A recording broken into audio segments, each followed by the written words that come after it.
Hello, I'm Scott Bogey here with Ozzy Diaz ahead of his UFC Macau fight against Mingyang Zhang. How are you doing today? I'm doing great, brother. Thank you for having me. Thank you very much. And how has the training camp been for this fight? It's been good. I mean, it's been tough, of course. I feel like I've trained the hardest I've ever trained for a fight, but yeah, I feel everything is good. Everything's feeling great right now. Yeah. I'm ready to fight tomorrow if I have to. And how does it feel to finally be in the UFC?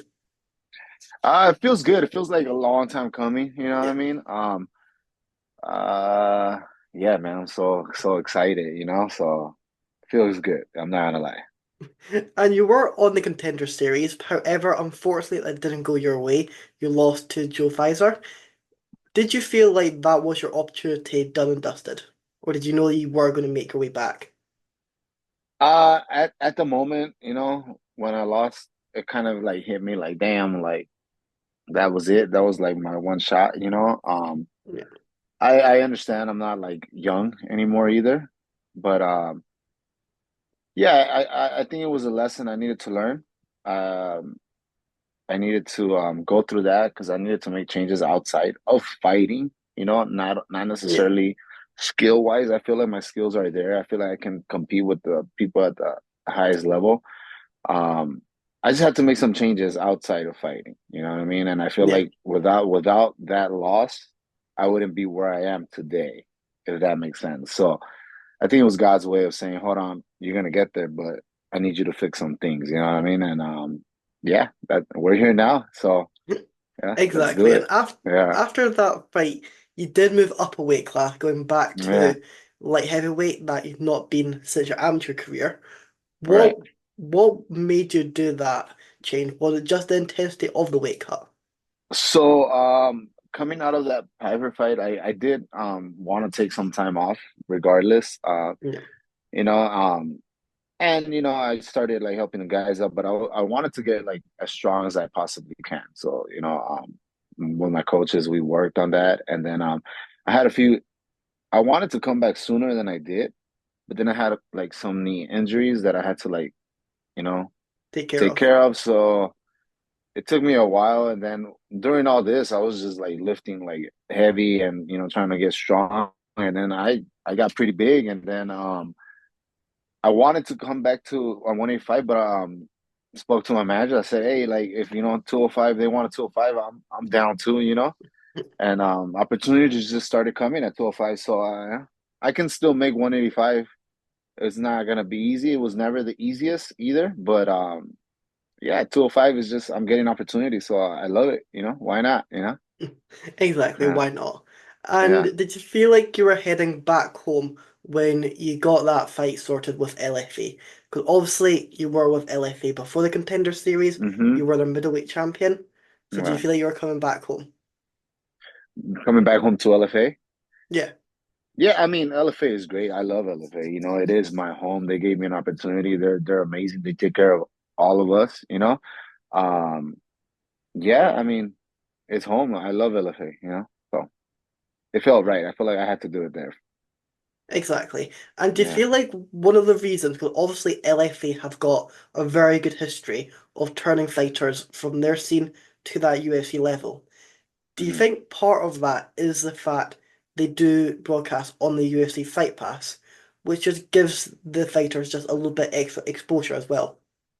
So of course LFA is on UFC Fight Pass, and yeah, the exposure helps a lot. But let's not take away from the talent that Yeah, LFA has. You know what I mean? Like us as fighters, um, LFA has a lot of high level guys, you know what I mean? So uh that's one thing that also prepares us when you're winning LFA and you're winning LFA gold, you're not just beating like anybody. You're not beating cans. You're getting tested in LFA. So I feel like that's why they have such a good relationship. Well, they have such a good like, roster moving up yeah. to the UFC because the level of competition there is just different. So yeah, that's how I feel. And would you say that LFA is the number one promotion to go to in like North and South America? Yes, in my opinion, yes. You know what I mean? They've taken care of me, so of course, hell yeah. And how was it to fight Bruno Asses and get that belt around your waist afterwards? It was cool, you know. I've had conversations with Bruno out after the fight. Like he's a good man. He's very respectful. He's a talented, high level striker, high level grappler. Yeah, it was a good test, but I needed that test, which is prepared me for this moment as well. You know what I mean? Like Yeah, fighting Mingyang, like he has a lot of fights, but I don't think he's fought the people with the experience that I have fought. You know what I mean? So in my eyes, still feel more experienced when it comes to competition, like the level of competition. Does that make sense? exactly. And Yeah. especially just on your day-to-day coaching sessions, because I know if I got this correct, you're at King's MMA, is that correct? Yes. I train at Kings right now. I'm like training with my Cobra team, and then we train at another gym called OCRTC because Cordero's over there with Mike Tyson. So Yeah. yeah. So I mean, we all understand them, like I probably would too. Yeah. And how has Yeah. it been to get that experience from just a bunch of different fighters who have made it to the top level? Can you repeat that? Like, how does it Like, feel? yeah, how does it feel to be able to get the experience and the knowledge from these fighters who have gone Oh, on at to fight for Kings? championships? Yeah, Oh, well, it's great. Like, I remember walking in. So when I first walked in to that gym, my friend and coach Bruno, he took me and Fabricio Verdum was getting ready for a fight and he was fighting Dos Santos bare knuckle. And then when I started fighting, I looked up to Dos Santos. I tried to imitate his style. So I was like, hey, like I can imitate Dos Santos very well. yeah, And then we started training and getting rounds with Fabricio is like on a different level, you know what I mean? And then all those guys are killers there, you know what I mean? You gotta be well mentally prepared every day you go in there because yeah, you can have a bad day, and if you have a bad day, you gotta at least be sharp, in your defense. So exactly. yeah, they're Uh, they're they're they're amazing. I love everybody at Kings. and you have also taken two fights and got two victories within Bellator as well. How Hmm. was your experience with Bellator? It was cool. I mean, um, I did that earlier in my career. Yeah, Yeah, it was cool. I feel like once again that also prepared me for what I'm about to experience. Like it was in a big venue, arena, you know what I mean? Lots of people. So no. yeah, I feel like everything that has happened in my life has prepared me for this moment. So like I ain't mad at the fact of how long it took for me to get here. I feel very blessed because I'm more than ready. I've never been this ready for this opportunity. And what do you think the main differences are from the UFC to like the LFA or the Bellator? Is it just the paycheck and the arenas, or what is the major Well, differences? yeah, I would be lying to you if I say it's not like the paycheck is a big difference, you know what I mean? Yeah, But honestly, like at the end of the day, we're in the cage. It's the same yeah, thing, you know what I mean? Like the only thing that really changes is two letters. It was three letters, I'm sorry, UFC. And obviously, if you're in the UFC, that means you're considered one of the best, you know? So I feel like I have been fighting high level competition my whole career. And now I'm gonna test myself versus let's call it the best in the world. So that's the biggest difference I want to say. But at the end of the day, it's a cage. We're all in, it's the same thing. It's just another fight, you know. And when are you flying out to Maku for, just for the preparation and that for this fight? Can you repeat that? I'm sorry, When you are you broke up. flying out to Maku for Oh, when do the I fly fight? out? Next week. I fly out next week. So a week before I fly out. Yeah. And is that just to get sorted with the time difference and that? I mean, I'm kind of open to whatever I'm gonna feel. I can't really you know what I mean? Like I'm just Yeah. gonna go out there and like if I need to sleep for 24 hours, I'll sleep for 24 hours. Like if I need to nap 2 hours at a time throughout the day, I will.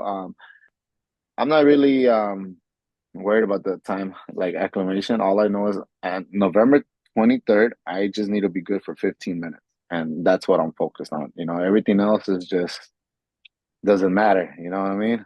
Yeah. Like I just need to be good for 15 minutes on November 23rd. That's it. And then obviously if you get out that fight unharmed, no injuries, when are you looking to get back? Are you looking for a wee bit of time off, or are you just going to try and get in there as soon as you can? So I know my clock is also ticking. So it's been a busy camp, a busy year. You know what I mean? Yeah, So let's just say not hurt, no injuries, everything is flawless. I know there's a Los Angeles card. yeah. So I might I might talk to my managers and see what's up. But honestly, I'm not. November 24th doesn't exist to me, so I haven't really thought that far ahead.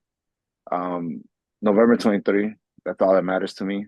The next day, if I'm still alive, I'll worry about it then. You know what I mean? So I'm prepared to die in there November 23, so yeah. And how would it be if you were able to get in on that LA card? Obviously, you were born in LA, you trained out in LA. How good was it to be able to fight in front of your home fans? I mean, that would be badass, but I've also been fighting in front of my home crowd my whole Yeah. career, so, but like I said, the arena, you'll see, I think that'll be badass. It'll be just like a huge house party.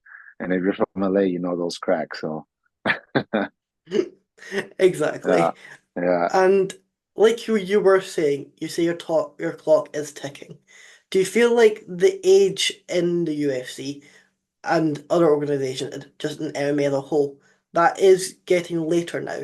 Obviously, light heavyweight champion Piera, he is 38 years old, and a yeah, lot of other champions are getting a lot older. So do you feel like the right. age is getting increasing? Now, I think when it comes to fighting, like age doesn't really matter. I think it matters more on paper. You know what I mean? Yeah, When the person reads, oh, like he's in his 30s, like, you know what I mean? But like there is no age limit. Like I feel like some people develop better. Like I'm gonna be honest, like I feel way better now than I did when I was like 28, 29, or 30, you know what I mean? Like I feel amazing. Like I've never felt this good even when I was younger. So it really depends. It's like on a body to body, and I think it's like how you train. Like if you're beating yourself up all the time, then your longevity is not gonna be as good. So you gotta learn how to like rest in between sessions and all that, like when to go hard. You can't always go hard. So I feel like everyone's getting smarter, you know what I mean? Because this yeah, longevity is what matters. So if you can fight and you can win, then you can go all the way to 50, I believe. I mean, not that that's what we want, but like, you know what I mean? yeah. That's No, how no, that's I know my exactly opinion. Yeah, what that's you my mean. opinion about age. And let's get your take on the recent news that came out just a couple of hours ago. John Jones, the heavyweight champion, did come out and say that the only fight that would keep him from retiring after Stipe would be Pereira.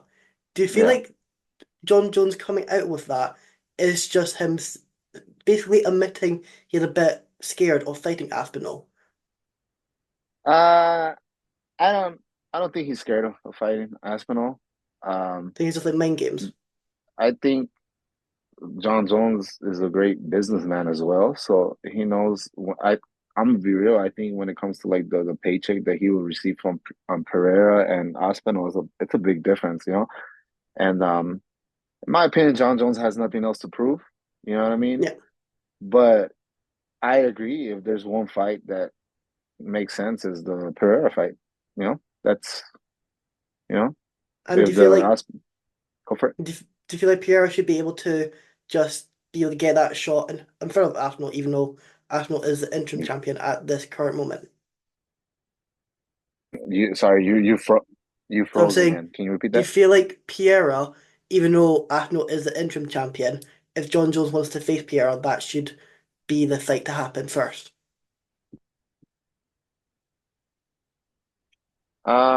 Yeah, I mean, I feel like that's what will happen if that's the case. If John Jones says it, I think that's what would happen.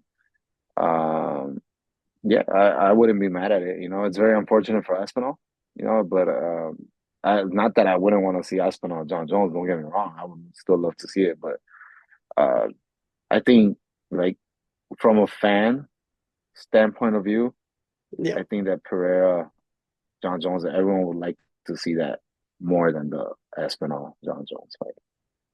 And then obviously getting back more towards your division, is there anyone you would like to face in the UFC? Uh, After this fight, Yeah. um, I don't have like a specific name.